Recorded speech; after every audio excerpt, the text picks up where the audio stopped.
తాకట్టులో ఉన్న బంగారాన్ని విడిపించి ఆ రోజు ఆన్లైన్ రేటుకే మేము కొంటాం. Sharma gold company. అందరికీ నమస్కారం. ముందుగా ప్రేక్షకులందరికీ క్రోధినామ సంవత్సర ఉగాది పండుగ శుభాకాంక్షలు. అయితే ఉగాది పండుగ అనగానే మనందరం కూడా ఈ సంవత్సరం మొత్తం మన రాశి ఫలాలు ఎలా ఉన్నాయి, ఈ సంవత్సరంలో మనకి ఆదాయం ఎంత ఉంది, వ్యయం ఎంత ఉంది, ఇవన్నీ కూడా డీటెయిల్డ్గా తెలుసుకోవాలని చాలా ఇంట్రెస్ట్గా వెయిట్ చేస్తూ ఉంటాం కదా. అయితే ఈ ఉగాది రాశి ఫలాలు మనకి డీటెయిల్డ్గా ఇన్ఫర్మేషన్ ఇవ్వడం కోసం మనతో ఉన్నారు ప్రముఖ జ్యోతిష్య వాస్తు పండితులు, జ్యోతిష్య వాస్తు శిక్షణ నిపుణులు, ప్రముఖ ఆధ్యాత్మికవేత్త, లలిత ఉపాసకులు బ్రహ్మశ్రీ నానాజీ పట్నాయక్ గురువు గారు. మరి పూర్తి వివరాలు గురువుగారు వాటిలో అడిగి తెలుసుకుందాం. నమస్కారం గురుగారు. శ్రీమాత్రే నమః. గురుగారు, అయితే ఈ క్రోధినామ సంవత్సరంలో వృషభ రాశి వారికి ఏ విధంగా ఉంటుందండి? తప్పకుండా ఆదాయము, వ్యయము, రాజ్యపూజ్యం, అవమానం కనుక తీసుకున్నట్లయితే క్రోధినామ సంవత్సరంలో మనకు పంచాంగంలో ఇచ్చినటువంటి సంఖ్యలు ఏమిటి అంటే 2, 8 అన్నారు. అంటే 2 ఆదాయము, వ్యయం 8 అని చెప్తున్నారు. అంటే 2 లక్షలు వస్తే 8 లక్షలు ఖర్చు అంటారు. చాలా ఎక్కువ ఉంటుంది. అంటే ఇక్కడ మరి ఇది ఖచ్చితంగా ఇలాగే జరుగుతుందంటే నేను ఒకటే చెప్తాను. 2 విషయాలు కనుక మీరు పాటించినట్లయితే ఇది ఇలాగే మీరు నష్టపోవాలని రూల్ లేదు, లాభాల్లో కూడా వెళ్తారు. ఒకటి, అమ్మవారిని ఆశ్రయించడం ద్వారా. అంటే అమ్మవారు ఉంది నాకేంటని వెళ్ళిపోయిన వాడికి ఏమి ఉండవండి, నా ఉద్దేశం అది. రెండవది ఏమిటి అంటే ఇప్పుడు ఈ 2 అని చెప్పారు కదా, ఇందులో మన గోచారంలో ఏ గ్రహాన్ని సపోర్ట్ తీసుకుంటే మనకి 2 కాస్త 8గా మారుతుంది, 8 కాస్త 2గా మారుతుందో తెలుసుకోవచ్చు మనం. ఇప్పుడు ఇక్కడ ఆదాయాన్ని ఇచ్చేది ఎవరు ఈ జాతకాన్ని అంటే ఈ వృషభానికి అంటే బుధుడు ఇస్తాడు. ధనాధిపతి బుధుడు. బుధరాశుల్లో కేతు ఉన్నాడు. అంటే ఏం చేయాలి? విష్ణు సహస్రనామాలు వినడము, గణపతి ఆరాధన చేయడము, నవగ్రహాల్లో కేతువు బుధగ్రహాల దగ్గర దీపారాధన కనుక చేసినట్లయితే యాంటీగా ఏదైతే ఉందో అదే పాజిటివ్గా పనిచేస్తుంది. ఓకే. అలాగే ఖర్చు, వ్యయం పెరుగుతుంది అని చెప్పి చూపిస్తుంది. వ్యయం తగ్గాలంటే ఏం చేయాలి అని చెప్పి చూసుకున్నట్లయితే శనగలు దానంగా ఇవ్వడం లేదా కందులు దానంగా ఇవ్వడం చేసినా కూడా వ్యయం తగ్గుతుంది. అలాగే నరసింహస్వామి యొక్క ఆరాధన, నరసింహస్వామి ఆలయాలకు వెళ్ళి అక్కడ ప్రదక్షిణ చేస్తే కూడా తగ్గుతుంది. ఇట్లా 2-3 రకాలు ఉన్నాయి, అందులో ఒకటి చెప్తున్నాను నేను మీకు. ఓకే. అలాగే ఇక్కడ రాజ్యపూజ్యం, అవమానం చూసుకుంటే 7, 3 ఉంది. అంటే మెచ్చుకునే వారి సంఖ్య 7 ఉంది, ఇబ్బంది పెట్టే వారి సంఖ్య 3 ఉంది. కాబట్టి భయపడాల్సిన పని లేదు. ఓకే. అంటే ఇక్కడ నేను చెప్పేది ఒకటే, ఇందులో ఏదో ఇలా ఉంది కదా అని చెప్పి భయపడడానికో భయపెట్టడానికో జ్యోతిష్శాస్త్రం కాదు. దాన్ని ఎలా మార్చుకోవాలి, మనం ఎలా బాగుపడాలనడానికి జ్యోతిష్శాస్త్రం. రైట్. దీనివల్ల మనకి పెద్ద నష్టమేం లేదుగా. వెళ్తాం, గుడికి వెళ్తాం, ప్రదక్షిణం చేసుకుంటాం, అమ్మవారి ఆరాధన ఇంట్లో చేసుకుంటాం, ఏముందని చెప్పండి, ఖర్చే ఉంది దీనికి పెద్దగా, అంతే కదా. రైట్. అయితే ఇక్కడ మిగతా అంశాలు కనుక చూస్తే వీరికి పర్టికులర్గా నేను ఒకటే చెప్తాను. ఈ అంటే క్రోధినామ సంవత్సరానికి ముందే మనకి వీడియో రిలీజ్ అవుద్ది కాబట్టి మార్చ్ అండ్ ఏప్రిల్ మాసాలలో కొంచెం బుధుడు నీచ పొందుతున్నాడు, ఈ 2వ అధిపతి. బుధుడు వీళ్ళకి షేర్ మార్కెటింగ్ కారకుడు అవుతాడు. కాబట్టి ఈ షేర్ మార్కెటింగ్ రిలేటెడ్ సంబంధించిన విషయంలో ఈ సంవత్సరంలో మార్చ్ ఏప్రిల్ మాసాల్లో చూసుకోవాలి. బుధుడు నీచ పొందుతున్నాడు కాబట్టి సహజంగానే షేర్ మార్కెట్ విషయంలో కూడా ఈ సంవత్సరం మార్చ్ అండ్ ఏప్రిల్ మాసాల్లో చాలా ఫ్లక్చువేషన్స్ కూడా వస్తాయి. అసలు ఊహించలేనంత ఫ్లక్చువేషన్స్ కూడా వస్తాయి.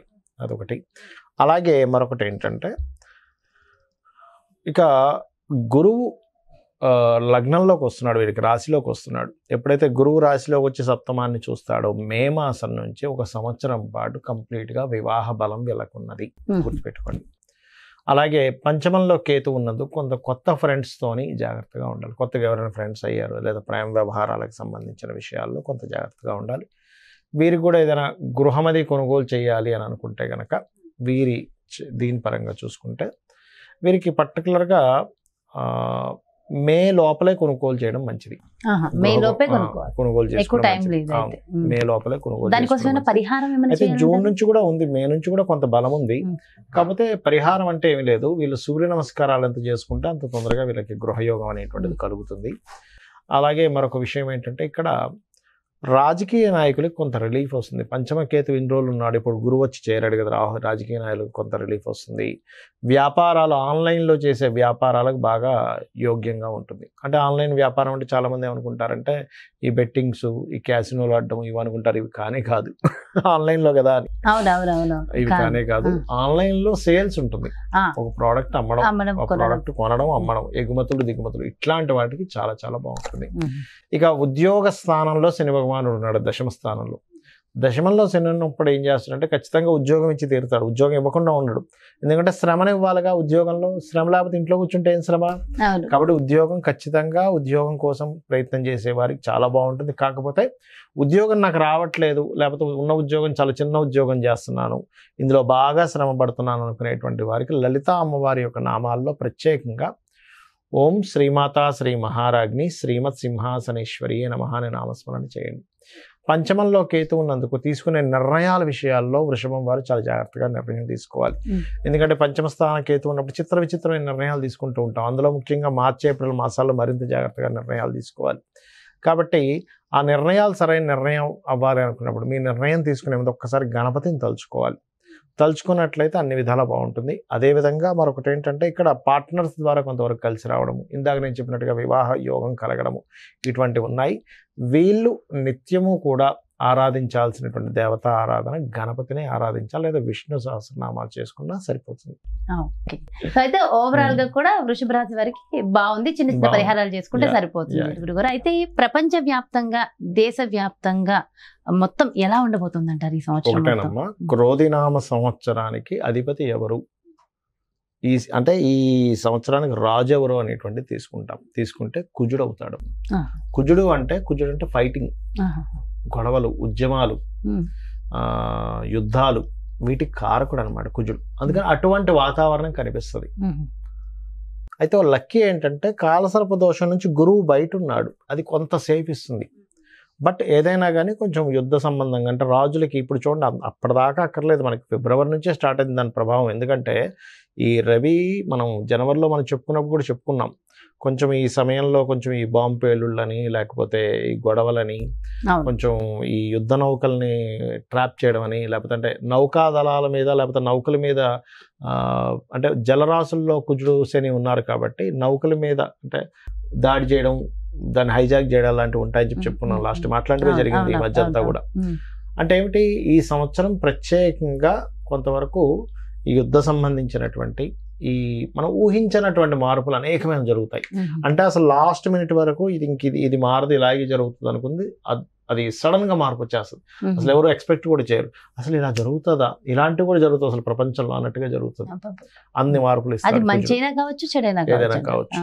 అంటే టెక్నికల్ గా హై లెవెల్లో మార్పులు చూస్తాము, రాజకీయంగా హై లెవెల్లో మార్పులు చూస్తాము, గుర్తుపెట్టుకోండి. అసలు మోసాల లెవెల్లో కూడా హై లెవెల్లో మార్పులు చూస్తాం. సో కాస్త కేర్ఫుల్ గా ఉండాల్సిన సమయం because of Saturn Mars combination అలాంటిది. అందులో పర్టికులర్ గా మే వరకు ఈ జాగ్రత్తలు తీసుకోవాలి, మెయిన్గా మే వరకు. అదొకటి. ఇక మిగతా అంశాలు కనుక చూసుకుంటే కనుక, అంటే వీళ్ళు మరి ఇప్పుడు ఈ యుద్ధ సంబంధించిన ఇవన్నీ అనుకున్నాం కదా, మరి రకరకాల దేశాల్లో మన ఇండియన్స్ ఉంటారు, అందరూ కూడా మనుషులే కాబట్టి వీళ్ళెవరూ కూడా ఇబ్బంది పడకుండా ఉండాలి అంటే ఒకటే గుర్తుపెట్టుకోండి, కాలభైరవ అష్టకము, కాళికాదేవి యొక్క స్తోత్రాలు, కాలభైరవ అష్టకం కానీ, నృసింహస్వామి యొక్క స్తోత్ర పఠనం చేయడం కానీ, ఆంజనేయ స్వామి యొక్క ఆరాధన చేయడం కానీ, ఇవి గనక చేయగలిగితే, లేదా మీకు దగ్గరలో గోశాల ఉంది, గోవులకు కాస్త బెల్లము, అదేవిధంగా నువ్వులు కాదు సారీ బెల్లము మరియు క్యారెట్లు, నువ్వులు తినిపించకూడదు, పొరపాటు నువ్వులు అన్నాను, నువ్వులు అస్సలు తినిపించకూడదు, బెల్లము క్యారెట్స్ తినిపించాలి. నువ్వులు దానం మాత్రమే ఇవ్వాలి. చాలామంది అంటుంటారు ఏమంటే నువ్వులు మేము తినిపించాలా అని అడుగుతూ ఉంటారు, ఏది పురోహితుడు తీసుకోవట్లేదని. ఎందుకంటే అమ్మ అది ఏదైనా మనకి ప్రెగ్నెన్సీతో ఉందనుకోండి, దాని ప్రెగ్నెన్సీ ఇచ్చినవ్వడం వల్ల మరింత దోషం ఏర్పడుతుంది. కాబట్టి ఇది జాగ్రత్త తీసుకోవాలి. సో కాబట్టి ఈ జాగ్రత్తలు తీసుకుంటే సరిపోతుంది. ఇదంతా ఓవరాల్ గా సామూహికంగా కూడా చేయడం వల్ల ప్రపంచానికి కొంచెం మంచి జరుగుతుంది కదా గురుగారు. ఇవే కాకుండా ఇంకేమైనా జాగ్రత్తలు తీసుకోవాల్సిన అవసరం ఉంటుందంటారా? జాగ్రత్తలు అంటే ఏం లేదమ్మా, ఒకటి గుర్తుపెట్టుకోండి, నేను చెప్పేది ఒకటే, మనకి ఎప్పుడైనా సరే గ్రహస్థితిలో ఎలాగున్నా, అంటే మన జాతకం ఎలా ఉంది, వాస్తు ఎలా ఉంది, ఇవన్నీ ఎలాగున్నా నేను చెప్పేది ఒకటే, అమ్మవారిని గనక మనం ఆశ్రయించినట్లయితే ఇవన్నీ కూడా పక్కకు పోతాయి. అయితే మరి ఈ శాస్త్రం ఎందుకు ఇచ్చింది అమ్మవారు? ఈశ్వరుడే స్వయంగా కూడా జ్యోతిష్ శాస్త్రాన్ని ఇచ్చాడు కదా, మనం చెప్పుకుంటూ ఉంటాం కొన్ని వాటిల్లో, మహర్షుల ద్వారా మనకు అందించాడని. మరి ఆ పరమేశ్వరుడు ఎందుకు అందించాడంటే మనకు ఒక జాగ్రత్త చూసుకోవడానికి, ఒక రూట్ మ్యాప్ లాగా మనం ఒక తయారు చేసుకుంటున్నాం. ఏది, ఏ రూట్లో ఎక్కడ ట్రాఫిక్ ఉంది, ఎక్కడ ఏది ఉంది అన్ని తెలుసుకుని దాన్ని బట్టి వెళ్తున్నాం కదా. అలాగే మనకు భగవంతుడే ఈ యొక్క జ్యోతిష్ శాస్త్రాన్ని అందించాడు. దీనివల్ల ఏమిటి, మన జన్మజాతకం కూడా చూసుకోవాలి. అంటే మన జన్మజాతకంలో లగ్నబలం ఎలా ఉంది, ధనం ఏ మార్గంలో వెళ్తే మనకు ధనం సంపాదిస్తాము, ఏ రకంగా ప్రయత్నిస్తే మన ప్రయత్నాలు సఫలీకృతం అవుతాయి, ఏ దిశలో ఉంటే మనకి బాగుంటుంది, సంతాన అభివృద్ధి ఎందుకు అవ్వట్లేదు, వివాహం ఎందుకు అవ్వట్లేదు, మన జన్మజాతకంలో ఉంటుంది. అంటే ఏ సమయంలో వివాహం చేసుకుంటే బాగుంటుంది, అదేవిధంగా మనకి ఏ వృత్తుల్లో బాగుంటుంది, ఏ వ్యాపారాల్లో బాగుంటుంది, ఎందులో ఎప్పుడు ఇన్వెస్ట్మెంట్ చేస్తే మంచిది, ఎప్పుడు ఇన్వెస్ట్మెంట్ చేయకూడదు అనేటువంటి అన్ని విషయాలు ఉంటాయి. మీకు అనిపిస్తుంది మరి ఇవి అన్నీ మన జన్మజాతకంలో ఉంటాయి, మనం మరి ఈ గోచార ఫలితాలు ఇవన్నీ ఎందుకు చెప్పుకుంటున్నాం అంటే ఒకటే గుర్తుపెట్టుకోండి అమ్మా. ఇప్పుడు మీరు షూటింగ్కి వచ్చారు కదా, నార్మల్గా మీ ఇంటి నుంచి ఇక్కడ 40 నిమిషాలు అనుకోండి కార్లో రావడానికి. అదే ట్రాఫిక్ జామ్ అయితే కదా. అంటే ఏమిటి, గంటలోనో 40 నిమిషాల్లోనో వస్తాననేది మీరు ఏం చెప్తారు, గంటన్నర పడుతుందండి అంటారు. అంటే మీ కారు మీరు మీ డ్రైవర్ కానివ్వండి, మీరు ఓన్గా డ్రైవ్ చేసుకున్నా మీ కారు అదే రోడ్ అయినా కూడా మరి ట్రాఫిక్ ఉన్నప్పుడు ఏమో ఎక్కువ టైం పడుతుంది, ట్రాఫిక్ లేనప్పుడు హాఫ్ అన్ అవర్లో రాగలుగుతున్నారు. అంటే దాని అర్థం ఏమిటి, సమయం బయట ఉండే వాతావరణం కూడా మనకు సహకరిస్తేనే మనం సమయానికి వెళ్ళగలం. అలాగే గోచారం అనేటువంటిది ఏంటంటే ఇప్పుడున్న గ్రహస్థితి, ఇప్పుడుండే గ్రహస్థితి ఏ విధంగా ఉంది, పరిస్థితులు ఎలా ఉన్నాయి అనేది చెప్పేదే గోచారం. సో ఈ సంవత్సరం ఈ విషయాలు ఇలా ఉంది కాబట్టి నువ్వు ఈ రెమెడీ చేసుకో, నీ జన్మజాతకం కూడా చూసుకో, ఈ రెండు కలుపుకో.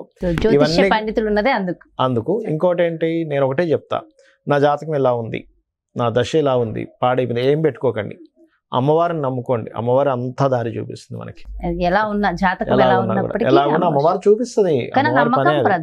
అమ్మని చేయి పట్టుకుంటే తిండి కొదవ ఎలా ఉండదో, అమ్మవారిని పట్టుకుంటే వాడికి దేనికి కొదవ ఉండదు. ఎంతో చక్కగా చెప్పారు గురుగారు. అంటే ఎంతో ఒక ధైర్యం, ఒక మోటివేషన్ అంతే కదా. అమ్మని పట్టుకున్న వాడికి తిండి కొదవ ఉంటుందా, ఏమి ఉండదు, అమ్మాయి చూసుకుంటుందండి. అలాంటిది అమ్మవారిని పట్టుకుంటే దేనికి కొదవ ఉంటుంది చెప్పండి.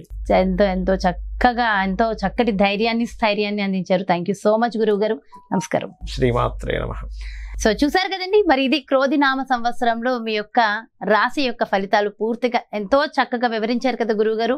మరో చక్కటి ప్రత్యేకమైన కార్యక్రమంతో మళ్ళీ మీ ముందుకు వచ్చేస్తాను. మరి అదేవిధంగా మీ యొక్క జాతకానికి సంబంధించి కానీ, లేదంటే మీ ఇంటి వ్యాపార వాస్తుకు సంబంధించి కానీ గురువు గారిని సంప్రదించాలి, అపాయింట్మెంట్ కావాలి అనుకుంటే క్రింద డిస్ప్లే అవుతున్నటువంటి నెంబర్స్ కి కాల్ చేయండి. నమస్కారం. సుమన్ టీవీలో మీ పర్సనల్ అండ్ బిజినెస్ ప్రమోషన్స్ కోసం కింది నెంబర్ కి కాంటాక్ట్ చేయండి.